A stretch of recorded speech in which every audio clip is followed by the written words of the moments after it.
হে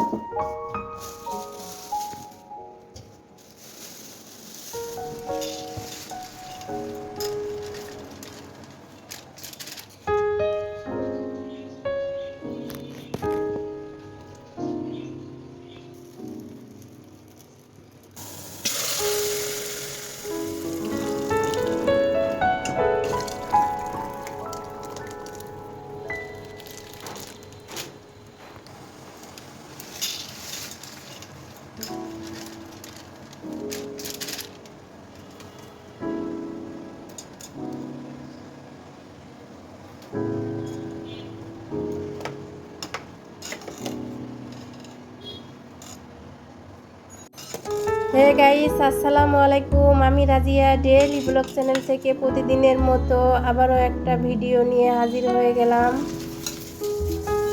দেশ এবং দেশের বাইরে যে যেখান থেকে আমার এই ভিডিওটা দেখছেন অবশ্যই লাইক দিয়ে পুরো ভিডিও দেখবেন। ভালো লাগলে অবশ্যই মতামত জানাবেন।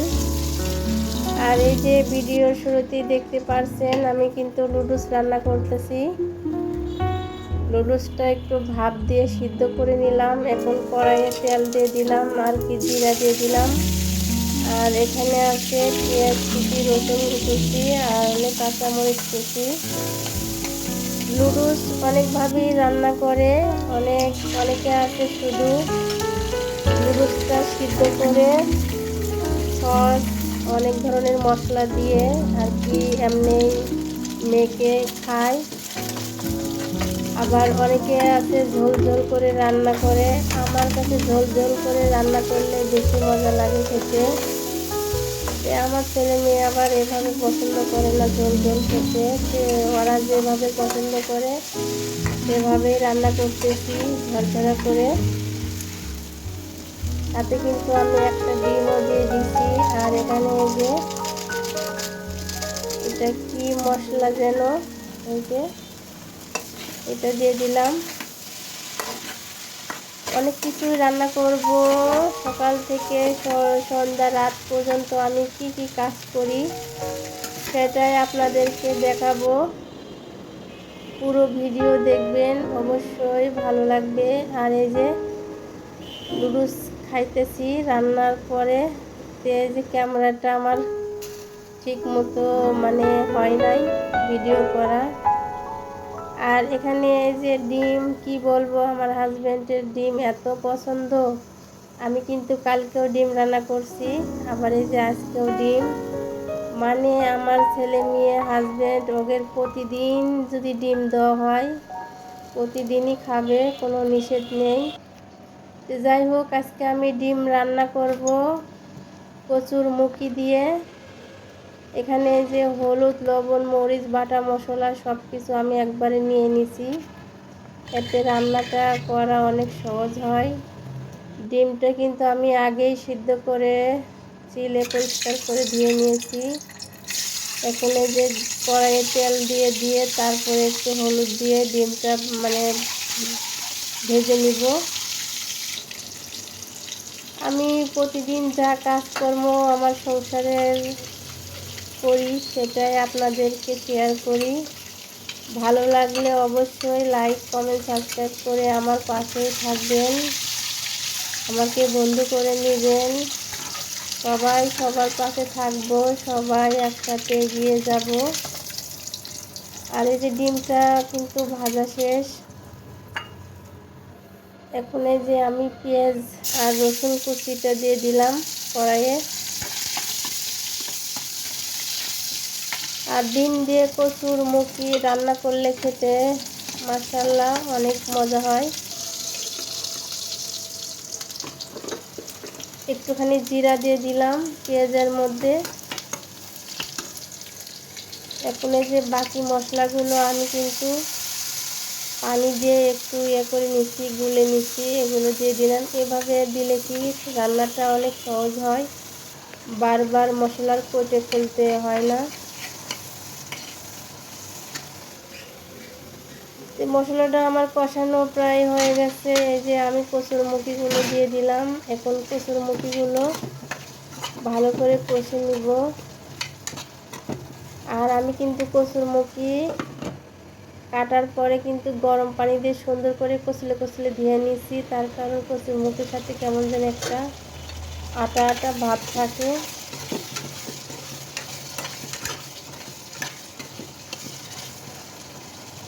আমার এই যে কষানো প্রায় শেষ। এখন এর মধ্যে আমি একটু ঝোল দিয়ে দিব, আর কি পানি দিয়ে দিব। মশলাটা লেগে যাইতেছে, কষানো আমার হয়ে গেছে। এই যে পানি দিয়ে দিলাম, আর একটু দিতে হবে, যেহেতু আমার ছেলে মেয়ে হাজবেন্ড একটু তরকারির ঝোল খেতে পছন্দ করে, এই জন্যই ওদের জন্য একটু ঝোলটা রাখা লাগে আমার। না হলে আমার কিন্তু অত ঝোল ঝোল পছন্দ না, আমার ভোনা ভোনা খেতেই বেশি পছন্দ। তো ডিম আর এই যে দিয়ে দিলাম একসাথে। তরকারিটা কিন্তু হয়ে গেছে, চুলাটা আমি অফ করে দিয়েছি। আর মাশাআল্লাহ অনেক সুন্দর, অনেক স্বাদ হয়েছিল তরকারিটা।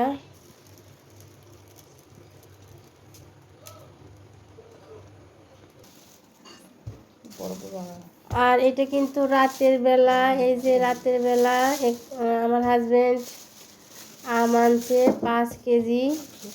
কি বলবো, এত বড় বড় আম, এক আম 1 কেজি, একদম অনেক বড় বড় আম। আর এই আমগুলো অনেক মিষ্টি ছিল। এই আম এর নাম হলে ফজলি আম।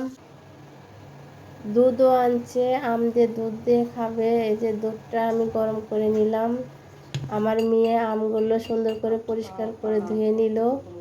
আর এখান থেকে আমার ছেলে আগেই বড় বড় আমগুলো 2টা আগেই নিয়ে ও আলাদা করে রাখছে। আর এই যে এটা সকালবেলার ভিডিও, আমি 2 দিনকার ভিডিও একসাথে আর কি আপলোড দিয়ে দিছি।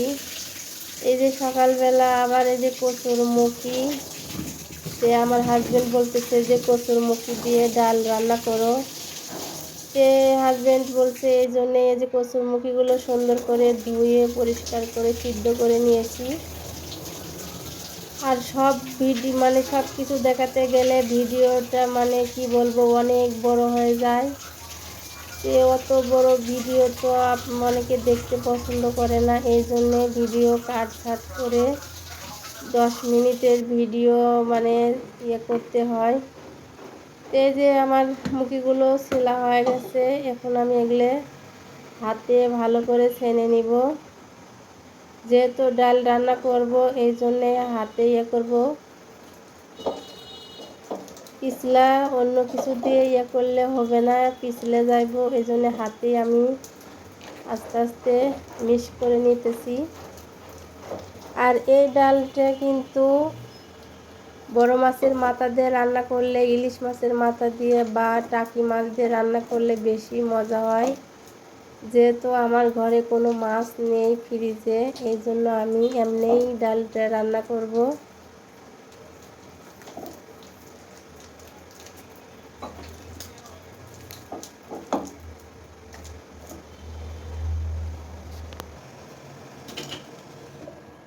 আমি কিন্তু গরম পানি দিয়ে দিছিলাম।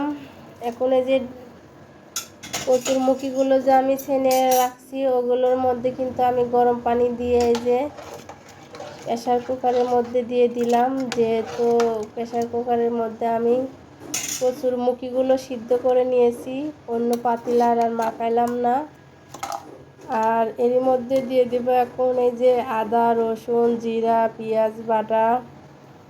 এর ভিতরে কিন্তু কাঁচা মরিচও আছে। কালকে তো যে বেটে মানে ব্লেন্ডার করে নিয়েছি, দেখতেই পারছিলেন। দিয়ে দিলাম লবণ, পরিমাণ মতো লবণ, হলুদ আর কি যা লাগে, মরিচের গুঁড়া সব একখান্তি করে মিক্স করে দিয়ে দিলাম। আর আমার ভুল হয়ে গেছে, মরিচের গুঁড়ো, হলুদের গুঁড়ো এগুলো আলাদা করে গুলে পানিতে তারপরে ধোয়া লাগতো। আর গরম ইয়ের মধ্যে দিলে কিন্তু দলা পেকে যায়। যাই হোক, ডালটা কিন্তু আমার হয়ে গেছে। এখন আমি এই যে বাগার দিব, এখানে অনেকগুলো পেঁয়াজ রসুন কুচি দিয়ে দিলাম। তেলের ভিতরে। আর এই ডালটা কিন্তু 5 ফোড়ন দিয়ে আর কি বাগার দিতে হবে। যে আমি 5 ফোড়ন দিয়ে দিলাম, একটু গরম মশলা দিয়ে দিলাম, তেজপাতা, দারচিনি, এলাচ।